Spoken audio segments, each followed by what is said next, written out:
Hello, and welcome to Gunfighter Life, the podcast where we talk about guns and gunfighting the right way, with God at the center, Judeo-Christian values, and real-world first-hand experience.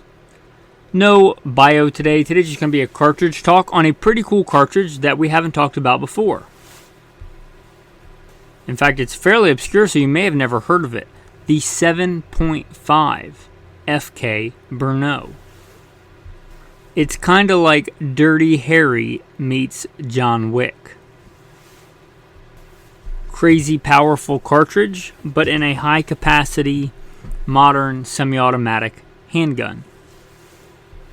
I'm getting info from Wikipedia and just what I know about the cartridge, so keep that in mind. But it says here on Wikipedia, designed in 2014. I became aware of it several years ago. And I actually considered getting one, but it was the gun and the ammo to me were so new at the time. You kind of know my general 3-year rule: if something comes out, don't get it and trust your life to it for 3 years. And at that time, it was fairly new. And I was getting it to actually be a go-to firearm. If you listen to the normal bio, you know that I was the commander of a tactical team to stop active shooters. Sometimes on our missions, we would only be able to be armed with a handgun. Sometimes we did pretty overt roles as hard targets. You know, full kit, rifles, plate carriers, war belts, the whole thing. Sometimes we did covert stuff. Sometimes we did stuff where we could only have a handgun, where I really wished I had a little bit more, if you know what I'm saying. I was looking at this gun. It seemed pretty cool. The cartridge itself seemed very cool, because it's kind of off the reservation as far as most other handgun ballistics. If we look here on Wikipedia, it lists a 95 grain bullet at 2,000 feet a second. Again, a 95 grain bullet at 2,000 feet a second. It lists a 100 grain bullet at 1950. 100 grains at 1950. There's really nothing that's close to it. If you want to compare this to the most ubiquitous handgun round, the 9mm, you're talking at, the 147 grain loading, which is much heavier, but you're talking about, generally under 1,000 feet a second.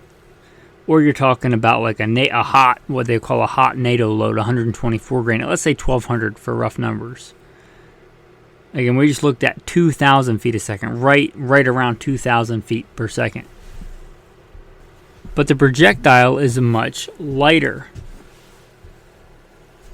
But you're also looking at what's probably closer to a lot of intermediate rifle rounds than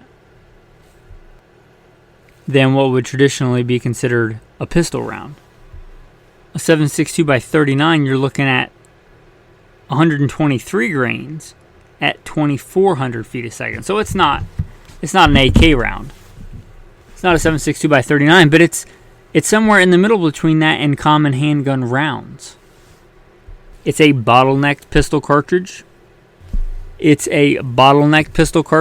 Which doesn't make it completely unique. There's the 30 Luger, which goes way back, the OG. There's the 9x25. There's probably what's fairly common today in modern handgunnery, the 357 SIG. And I like the 357 SIG. I've done some handgun hunting with the 357 SIG. For a time I carried 357 SIG. It's a good round. It's still not in the same league as the 7.5 FK Burno. Now, I don't think this is a great general purpose handgun cartridge. For every action, there's an equal and opposite reaction. I think 9mm is the de facto for a reason. You get more power, sure, but you also get more recoil, so you got to keep that in mind. But for certain niche applications, like I talked about thus far, where you might find yourself on the wrong end of a handgun rifle fight, for somewhere where you might want a flatter trajectory out of a handgun, somewhere like the desert Southwest with all the border, let's just say, situations that are going on there, and you're doing an activity where you want to be well armed, but you may not be able to practically have a rifle for handgun hunting. For that, shot recovery time is not really that big a deal, because you're probably getting one shot at the animal, then the animal's going to move. your controlled pairs are probably not going to play into that. Another big thing I think that stops this from going really mainstream, there's only a couple of guns chambered in it. I don't mean a couple of actual guns, I mean a couple of models that I'm aware of. And they're made by FK Burno, which they're kind of a beefy version, very well-made version of a CZ75. Now, CZ75 is a fine handgun. I kind of wish it got more love here in the U.S. It does not. Internationally, they are kind of renowned, but here in America, they kind of get eclipsed by the 1911. And I'm not going to get into a 1911 versus CZ75 debate or Browning high power debate. They're all good guns. But the fact is, they're not nearly as popular here in the U.S. And the CZ75 not being popular, this offshoot of a CZ75 is certainly not very popular. That doesn't make it not a great gun. It just means that you've run into all the issues you're going to run into with something being proprietary. Holsters, magazines, things like that. Not to mention the cost of the gun and ammo itself, which is not cheap. Now, from all accounts, FK Burno makes some fine guns. I have a soft spot, first and foremost, for American-made stuff, as I'm American and have served in this country to protect this country, both in military and law enforcement, but I'm Italian. The majority of my family is in Italy. I like Italian stuff, too. They make good stuff. They make the field gun, which is an easy 10 grand. They also make the, I think, aptly named PSD, which in my circles stands for personal security detail. When a handgun kind of is all you can have, but you wish you had more. I've done quite a bit of personal security detail work. Be a fine handgun. That's actually one of the times I was looking into getting one of these. But the PSD pistol is 2 grand. Still not cheap, not crazy. I mean, that's in the realm of Wilson Combat. Cheaper now than Staccato STI. So that one's not outrageous, but you got to look at the cost of the consumables, like the paper and the ink, in this case the ammo, the magazines, things like that. Looking on there, I went to the FK Burno website for those numbers. Those were MSRPs. I'm also looking at their ammo for sale. They have a solid copper, which is kind of awesome, because if you know anything about hunting in solid copper in the rifle world, solid copper kind of plays by its own set of rules. They punch well above their weight class for caliber and for weight. Well, they have a FK Ammo high velocity solid copper ammunition. It's cooking at 1950 feet per second. And keep in mind, those velocities are what they tout as out of their handgun. These are out of a handgun length barrel. Those are impressive velocities. Another cool thing about the PSD pistol is that you can get it with conversion barrels. So you can get it with the 9mm conversion. They give you options for a 9mm and 10mm conversion. And 10mm is a great round in its own class if you wanted a bigger, beefier round, but you didn't want to spend all the money all the time to shoot the 7.5. Is it a very niche kind of application round firearm? Yes, but I think a really real niche. If you just want a really screaming hot, high velocity, flat trajectory handgun for either the defensive world, for situations we previously discussed, like you're in a wide open area doing something where you need the use of both hands. You find yourself, on the southern border and you want as much firepower as you can have in a handgun. You might have some long shots and you have the marksmanship to take advantage of the longer range of this round. You might want to have some ability to stop thin-skinned vehicles, your normal pickup trucks, Ford Broncos, whatever, stuff like that. Or for the hunting world, right? You want something for a really good hog hunting gun or something like that, and you have the money and you like niche cartridges. It would be fine for that.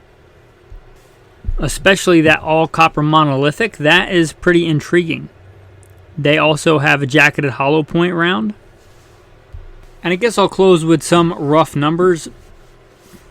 Again, these numbers are from Wikipedia, but 9mm Corbon jacketed hollow point plus P, which is a pretty stout load, 125 grain at 1250. 357 SIG core bond jacketed hollow point, 125 grain at 1425. That's spicy. 10 millimeter, 180 grain Hornady XTP at 1180. And 10 millimeter is known for being a stout big boy load in the handgun. The 5.7x28, which is another bottlenecked fast cartridge, you're looking at 40 grains at 1790. But if you're looking for a real spicy round, again, that 7.5 FK Burno, 95 grain at 2000. It's muy caliente. It is a spicy, spicy round. It's kind of in its own class. These other rounds I gave numbers just to give you an idea, but it's really kind of its own thing. Will it ever be mainstream? I don't think so, because it's a niche application, but for those niches where it fills that, I think it's a really good, cool round. Anyway, just a down and dirty episode on a unique pistol cartridge you may not be tracking. No tactical tip of the day on a short episode like this, but your tactical verse of the day. Revelation 18. Come out of her, my people, that you be not partakers of her sins, and that you receive not of her plagues. As God's people, we're called to be in the world, but not of the world. And also, if we look at Jesus as our model, which we certainly should, Jesus often went out to the wilderness, to the wild places, to be alone, to withdraw. Also, if you look at God's appointed times, the Feast of Tabernacles, his people are supposed to go and live in temporary dwellings, in tents. I think you're a lot more likely to come out of for my people when you have to, if you're accustomed to it, if you do it on your own. And remember what's really important. It's not the shiny things of Babylon. It's not the trinkets. It's not the gold. It's not the silver. It's not the electronics. That's not what's really important in life. Again, Revelation 18, come out of her, my people, that you be not partakers of her sins, and that you receive not of her plagues. Thanks, and have a blessed day.